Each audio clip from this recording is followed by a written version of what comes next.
Good evening বন্ধুরা। তো আজকে আমরা চলে এসেছি মাছ বাজারে। তো দেখো এই মাছ বাজারে কত সুন্দর সুন্দর মাছ উঠেছে।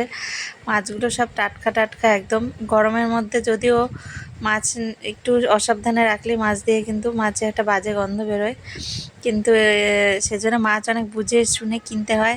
তো এখান থেকে আমরা মাছ নিয়ে নিয়েছি। এই কাতলা মাছটা দেখো কত বড় সাইজ মাছের পিসটা। আর এরপরে আমরা চলে যাচ্ছি আরেকটা মাছের দোকানে। তো ওখানেও দেখো কত বড় বড় মাছ রাখা রয়েছে। তো এখান থেকে আমরা চিংড়ি মাছ নেব। চিংড়ি মাছটা নিয়ে একটা তরকারির মধ্যে আর কি দেওয়ার ইচ্ছে আছে। তো চিংড়ি মাছগুলো আমরা নিয়ে নিচ্ছি, মধ্যে নেওয়া হয়ে গেছে। তো এবারে কাতলা মাছটা নেব বলে ঠিক করেছি। তো এরপরে দেখো আমরা আবার সবজি মার্কেটে চলে এসেছি। তো সবজি মার্কেটে আর আমি দেখো গরমে একদম ঘেমে একদম কুটোপুটি অবস্থা। আর এখান থেকে আলু নিয়ে নিয়েছি, আলু কিনছি আমরা। আর এখানে টাটকা টাটকা ফ্রেশ ফ্রেশ সবজি দেখে সত্যি মনটা ভালো হয়ে যায়।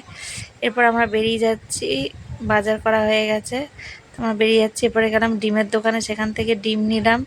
ডিম নিয়ে তারপরে এসছি পরোটার দোকানে। এখানে পরোটা কিনে নিয়ে যাব বাড়িতে। আর এখানে দেখো, এখানে হচ্ছে এগুলো শিমলা মির্চ বলে। তো শিমলা মির্চ নিয়েছি, এগুলো দিয়ে বাড়িতে কালকে চপ মতো বেসন দিয়ে ভেজে এটাকে খাওয়া হবে। আর এখানে দেখো আমলকি রয়েছে, ব্রোকলি রয়েছে। আর তারপরে রাস্তা দিয়ে আখের রস যাচ্ছিলো, তো আখের রস কিনে নিলাম। আখের রসটা খেয়ে আর কি মানে প্রচণ্ড পিপাসা পেয়েছিল। তো আখের রসটা খেয়ে একটুখানি মনটা আর শরীরটা একটু ঠান্ডা হলো। তো আখের রসটা খুব মিষ্টি ছিল, ভালো ছিল, খুব দারুণ ছিল। আমি একবারে পুরোটাই খেয়ে নিয়েছি। তো এবার খাওয়া হয়ে গেছে। তো এরপরে রাস্তা